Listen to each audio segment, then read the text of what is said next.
আসসালামু আলাইকুম এভরিওয়ান।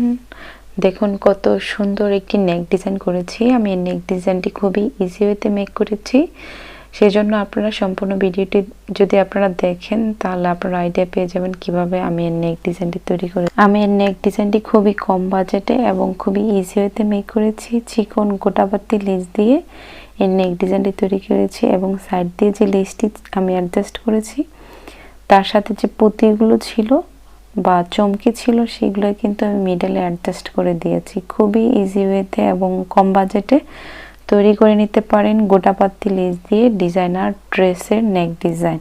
এই ড্রেসটি সম্পূর্ণ ভিডিও আমি কিছুদিন পরে পোস্ট করে দিব। তো চলুন দেখা যাক কিভাবে আমি এই নেক ডিজাইনটি তৈরি করেছি। নেক ডিজাইনটি তৈরি করার জন্য আমি পেস্টিম বক্রম অ্যাডজাস্ট করে আয়রন করে লাগিয়ে নিয়েছি। আপনাদেরকেও আয়রন করে পেস্টিম বক্রম লাগাতে হবে। নেক ডিজাইনটির জন্য চওড়া নিচ্ছি 10 ইঞ্চি এবং লম্বা নিয়েছি 13 ইঞ্চি।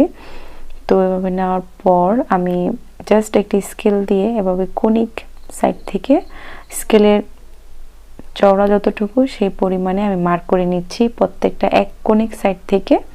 তো এভাবে সম্পূর্ণভাবে আমি পুরোটাতে মার্ক করে নিচ্ছি। আপনারা মার্ক করে নেবেন। আপনারা চাইলে তার থেকে চিকন বা মোটা করতে পারেন, তবে আমি যেরকম দিয়েছি এটা পারফেক্ট ছিল এবং আপনারা সহজে করতে পারেন, কারণ স্কেলটি ধরলে আপনারা সেই মাপটি মেজারমেন্ট করতে পারবেন। আমি এখানে চিকন গোটা পাত্তি লেস অ্যাডজাস্ট করেছি। আপনারা চাইলে অন্য কোনো চিকন লেস ব্যবহার করতে পারেন। এই লেসগুলোর প্রাইস অনেকটাই কম, সেজন্য আমি এই লেসটি ব্যবহার করেছি।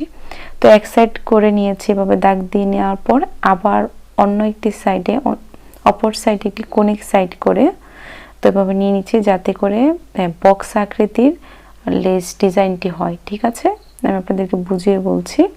তো এরকম নিত্য নতুন কাটিং স্টিচিং ডিজাইনার ড্রেসের কাটিং স্টিচিং অ্যান্ড ডিজাইন পেতে সবসময় আমার চ্যানেলের পাশে থাকবেন। আপনি যদি আমার চ্যানেলে নিয়ে হয়ে থাকেন প্লিজ আমার চ্যানেলটি সাবস্ক্রাইব করবেন। তো সম্পূর্ণভাবে আমি দাগ দিয়ে নিয়েছি। এখন দাগ বরাবর আমি যে লেস নিয়েছি গোটা পাত্তি লেস সেটা লাগিয়ে নিতে হবে। আমার এখানে 4.5 গজ লেস নিয়েছিলাম, বাট সম্পূর্ণটা লাগিয়ে আমি কিন্তু স্লিভের অংশ অ্যাডজাস্ট করেছি। তো এরকম এই চিকন লেসটি আমি সম্পূর্ণভাবে দাগ বরাবর প্রথমে এক সাইডে লাগাবো। তো আমি কয়েকটি আপনাদেরকে লাগিয়ে দেখাচ্ছি। জাস্ট একটি সেলাই দিলেই হবে।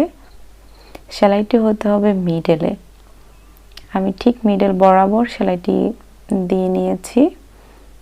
তো এভাবে প্রত্যেকটি এক শাড়ির লেসটি লাগানোর পর অন্য একটি শাড়ির লেস লাগাতে হবে। আমি যেভাবে স্কেলে মার্ক করেছি সেই মার্ক অনুযায়ী এভাবে লাগিয়ে নিচ্ছি।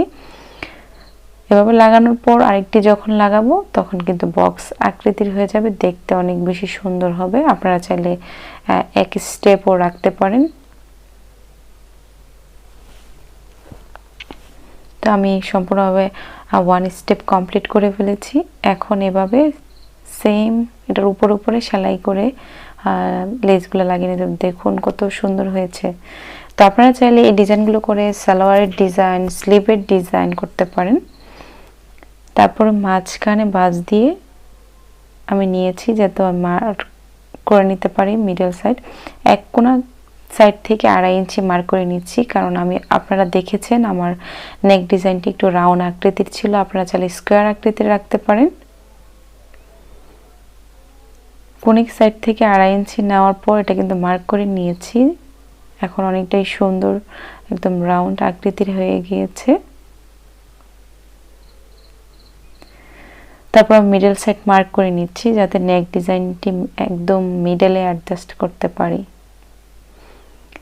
তারপর আমি 3 ইঞ্চিতে মার্ক করে নিচ্ছি, কারণ আমি আর নতুন করে বক্রম অ্যাডজাস্ট করব না। তারপরে চওড়া নিয়েছি 3, লম্বা নিয়েছি 6 ইঞ্চি। এটা কিন্তু 2 ভাঁজে আছে।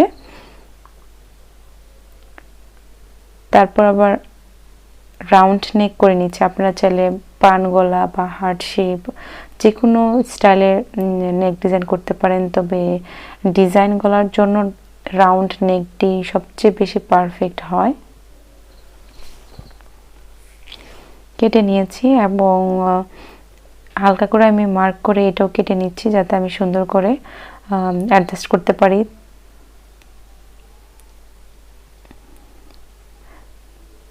কাটা অংশটি রেখে আমি সুন্দর করে কামিজের কাপড়টি কেটে নিয়েছি, একদম পারফেক্টলি হয়েছে। এখন রং সাইডে আমি মার্ক করে নিচ্ছি, কেননা আমি রং সাইডে অ্যাডজাস্ট করে ফ্রন্ট সাইডে আমি উল্টে নিব, যার ফলে এটা ফ্রন্ট সাইড হয়ে যাবে। তো রং সাইডে অবশ্যই লাগাইতে হবে। আপনাদের ফেব্রিক্সটা যদি এক কালার হয় তো সেভাবে বুঝে নেবেন, আর যদি কাজ করা ফেব্রিক্স থাকে তাহলে সেটা তো আপনারা বুঝতে পারেন। তো আমি এভাবে রং সাইডে লাগানোর পর সাইড দিয়ে সেলাই দিয়ে তারপর একটু কেটে নিয়েছি, যাতে করে আমার উল্টাতে সুবিধা হয় এবং সুন্দরভাবে সেট হয়ে থাকে। এখন তার সাইড দিয়ে নেকটি সাইড দিয়ে সেলাই করে নিতে হবে। আমি সেলাই করে নিয়েছি, চাপ সেলাই দিয়ে নিয়েছি। এখন এই সাইডটিতে আমি লেস অ্যাডজাস্ট করব। ওকে, তো এই লেস অ্যাডজাস্ট করার সময় আপনারা হালকা করে অ্যাডজাস্ট করবেন, যাতে করে সম্পূর্ণভাবে রাউন্ড নেকের সাথে লেসটি হয়, এবং লেসটি যে একটু নরম হয় এরকমভাবে লেস নেবেন। বেশি শক্ত লেস নিলে সেটা কিন্তু রাউন্ড ভাবে হবে না। তো আমি এক সাইড লাগিয়ে নিয়েছি, আরেকটা সাইড আছে আপনাদের দেখাচ্ছি। তো এই সাইড দিয়েও সেম ওয়েতে আমার সেলাই করে নিতে হবে। আমার চ্যানেলে অসংখ্য cutting, stitching and designer video আছে, তো সবাইকে রিকোয়েস্ট করব আমার সব ভিডিও দেখার জন্য।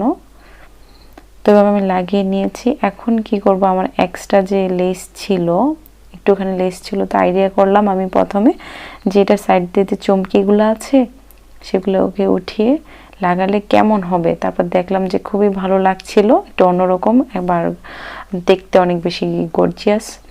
তো সেক্ষেত্রে আমি এভাবে নিয়ে আঠা দিয়ে লাগিয়ে নিচ্ছি। আমি যে আঠাটা নিচ্ছি এটা খুবই ভালো, আপনারা লেস ফিতার দোকানে জাস্ট দেখালে কিনতে পারবেন।